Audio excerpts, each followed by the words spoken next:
O Espírito Santo é o poder de Deus ou uma pessoa? A maioria das igrejas ensinam que é uma terceira pessoa de uma suposta trindade. Vamos então recorrer à Bíblia. Desde o início, em Gênesis capítulo 1, versículo 2, na criação do mundo fala que o Espírito de Deus movia-se sobre a superfície das águas. Que espírito é esse? O que representa? A palavra hebraica ruach, com letras vermelhas, é a palavra hebraica para espírito em português. Então, esse espírito, ele é do Elohim, porque aqui você tem um estado construto, onde, sempre em frases hebraicas onde você tem dois substantivos dessa forma, o primeiro pertence ao segundo. Então, o uruar, que movia-se sobre a superfície da terra quando Deus começava a criar, ele era de Deus, ele não era o próprio Deus.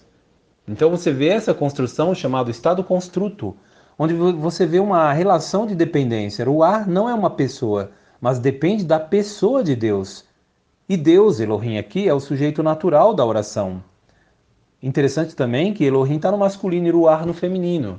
Então o Ruach é algo do Elohim, algo que pertence ao Elohim. Quem é esse Elohim? O Deus Todo-Poderoso? A tradução do Novo Mundo das Escrituras Sagradas, a Bíblia usada pelas Testemunhas de Jeová, diz assim: e a força ativa de Deus movia-se sobre a superfície das águas. Alguns criticam fortemente essa opção de tradução, dizendo que isso é uma interpretação e não tradução.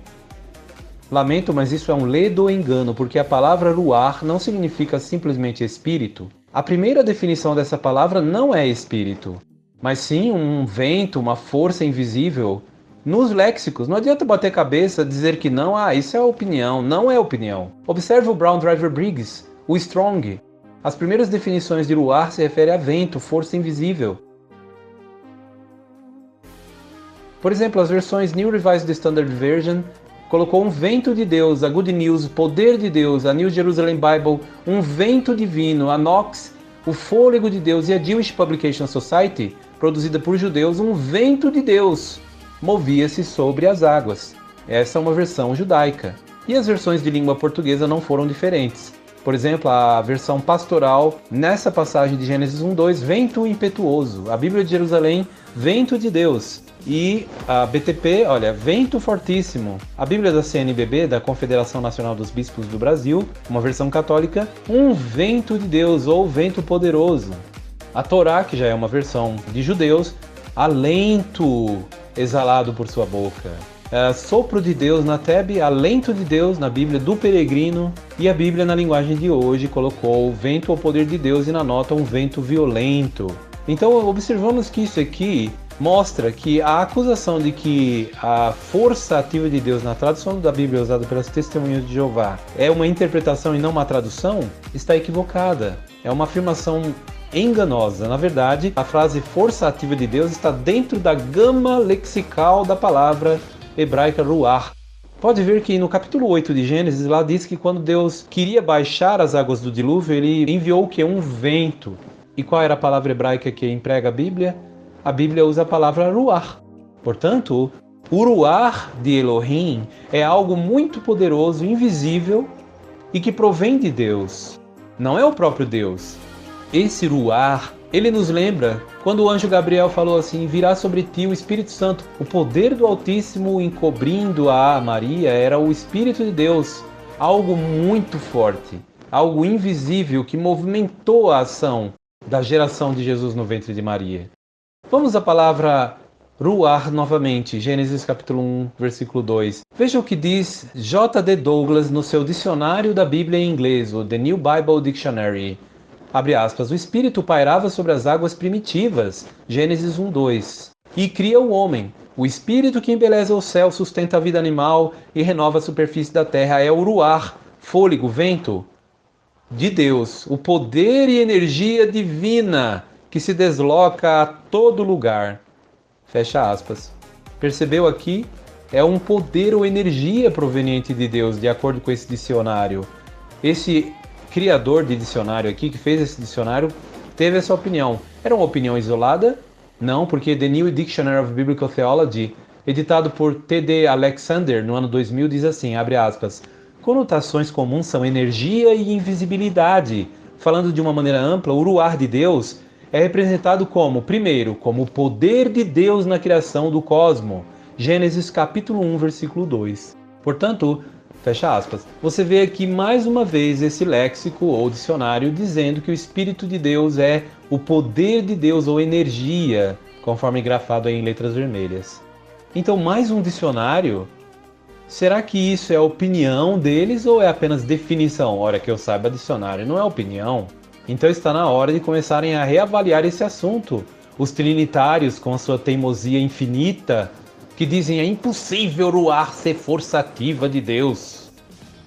O dicionário da Bíblia do Intérprete, veja bem, esse dicionário, ele diz assim, abre aspas, o fôlego, vento ou espírito de Deus é o poder criativo que traz vida ao caos sem forma no princípio de todas as coisas. Gênesis 1:2, fecha aspas.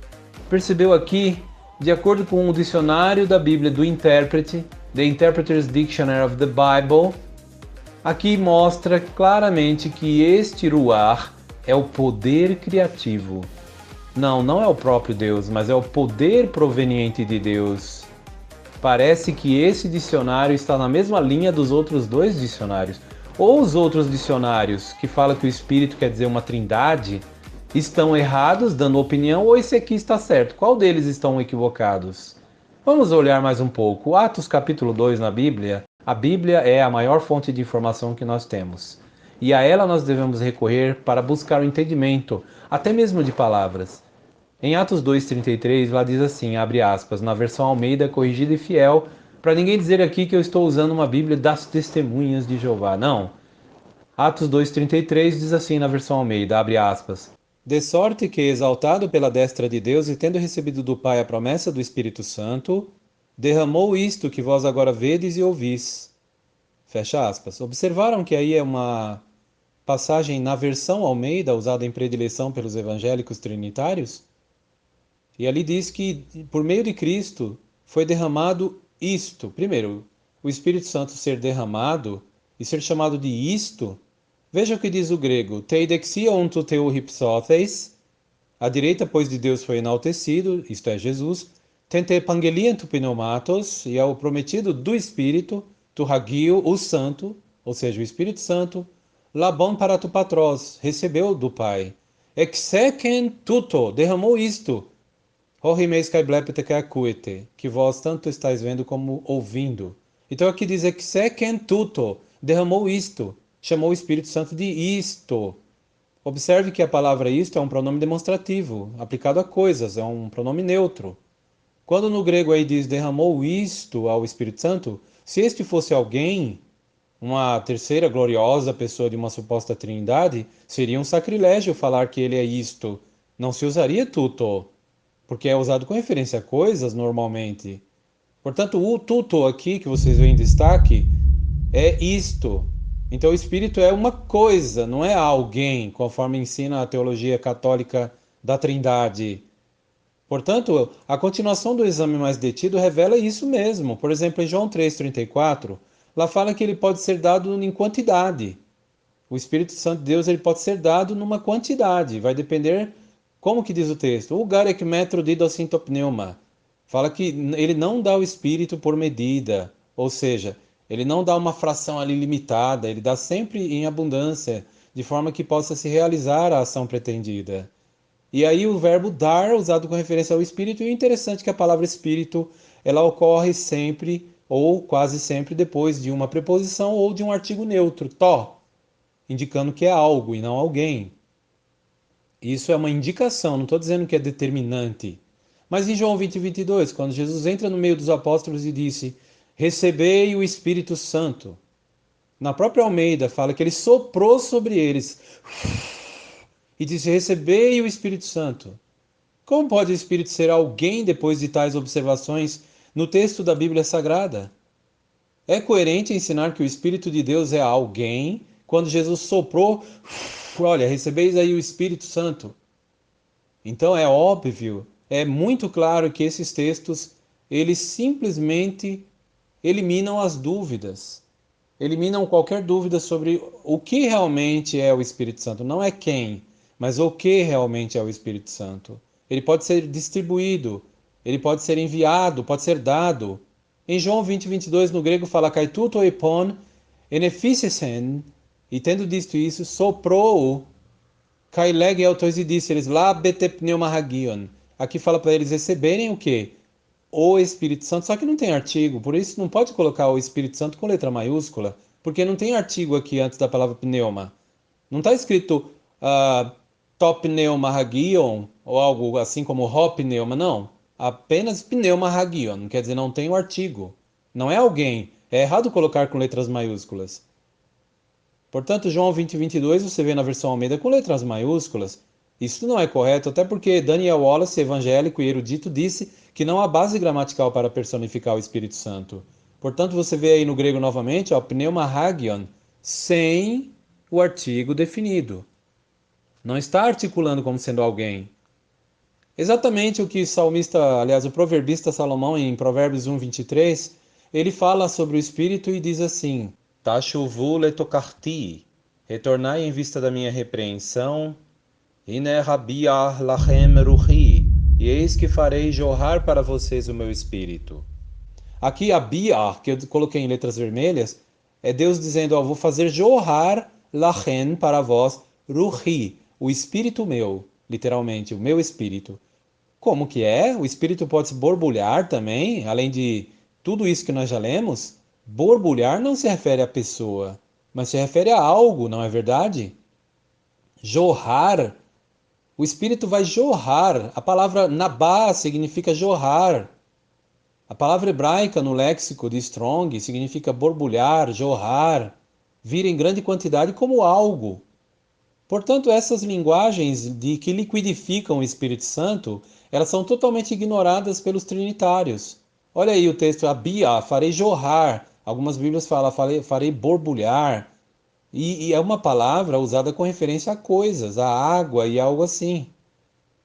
Veja só, em outra passagem, na própria versão Almeida, em Hebreus 2:4, ali diz que, abre aspas, dando Deus testemunho juntamente com eles, por sinais, prodígios e vários milagres, e por distribuições do Espírito Santo, segundo a sua vontade. A frase grega usada, distribuições do Espírito Santo, pneumahagiumerismos, ali, é distribuições do Espírito Santo, até a forma genitiva. Então, o Espírito Santo de Deus, ele é distribuído, igual quando caiu sobre 120 discípulos. Veio sobre 120 discípulos na sala de sobrado, no dia 6 de Sivan do ano 33, na festividade de Pentecostes. Ali, até Maria estava no meio. E todos eles ficaram cheios de Espírito Santo. Foi derramado sobre eles. Foi distribuído sobre eles. Então, não pode ser alguém.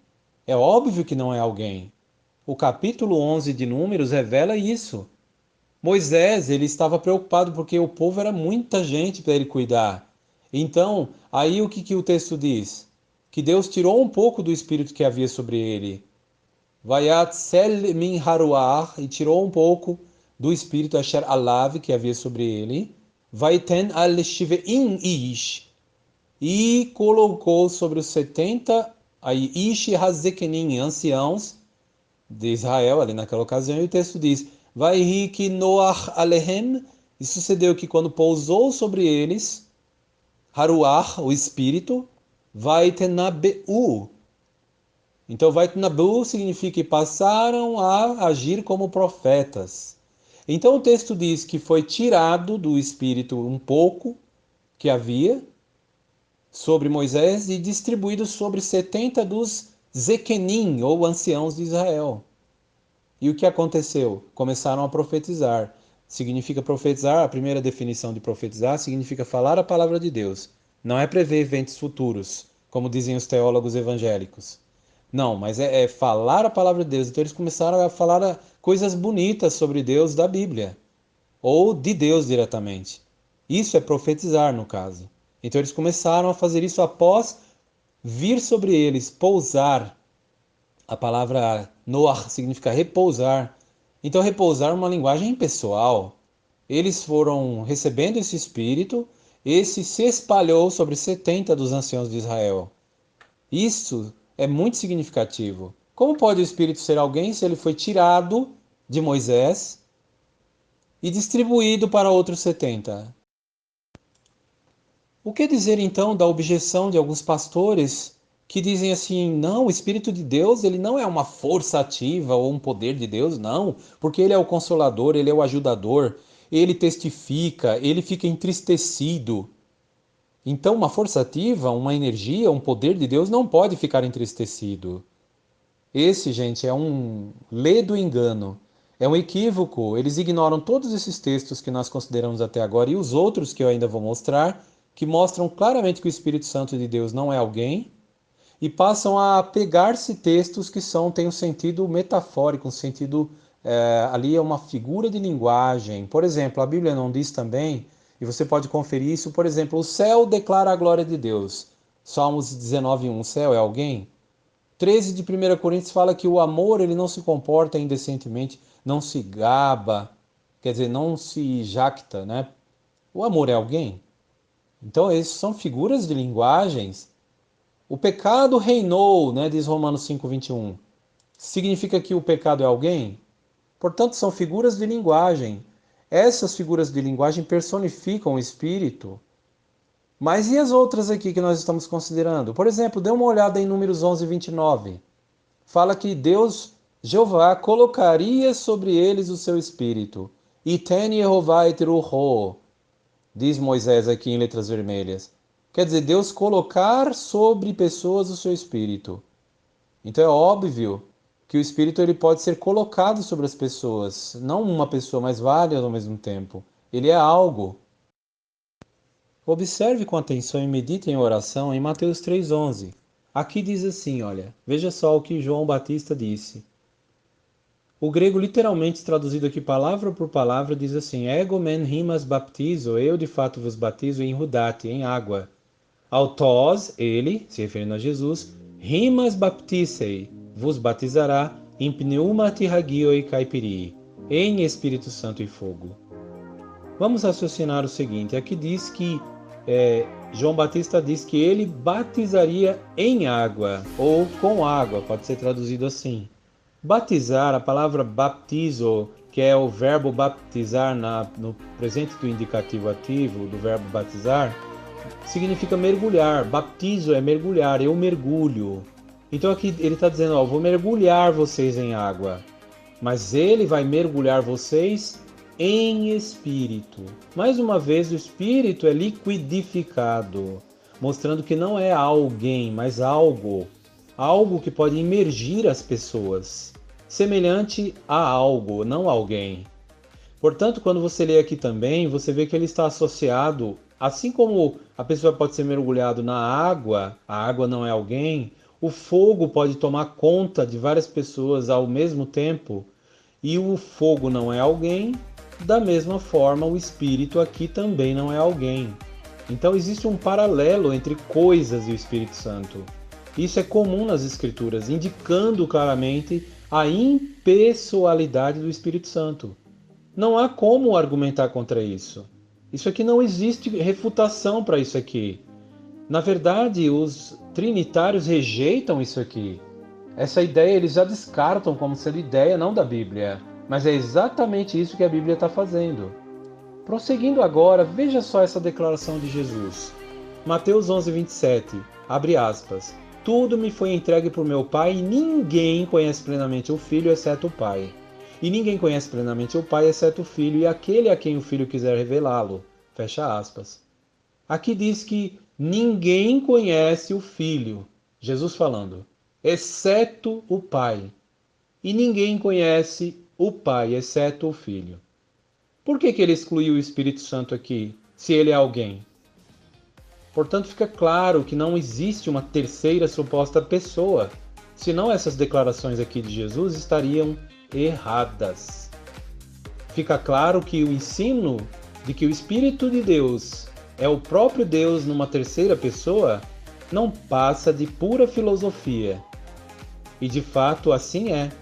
As linguagens que você encontra, tal como essência, ou dizer que é uma trindade de uma só essência, na verdade Platão usava tais termos.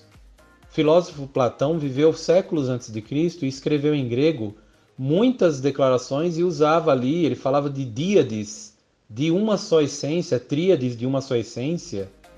Isso não tem apoio nas escrituras, mas de fora dela.